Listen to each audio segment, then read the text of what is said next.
এই সমাজে সবচেয়ে অবহেলিত হচ্ছে ছাত্ররা।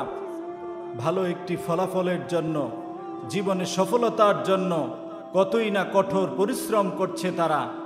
ভাগ্যের নির্মম নিয়তি, পরীক্ষার ফলাফল যদি পরিবারের আশানুরূপ না হয়, সে যদি জীবনে সফল না হয়, এই সমাজ তাকে দাম দেয় না।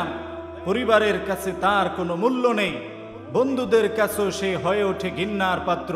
একটা ছাত্র যখন দেখে তার কোনো মূল্য নেই, কেউ তাকে দাম দেয় না, সর্বশেষ হতাশাগ্রস্ত হয়ে মানসিক যন্ত্রণায় আত্মহত্যার পথ খুঁজে নেয়।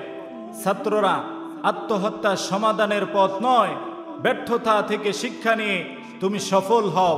এই পৃথিবীতে যারা সফল, ব্যর্থতাই হচ্ছে তাদের সফলতার কারণ। তাই তুমিও সফল হও, দেখবে সমাজ, পরিবার, বন্ধুমহল সবাই তোমাকে দাম দিচ্ছে, সবাই তোমাকে মূল্য দিচ্ছে।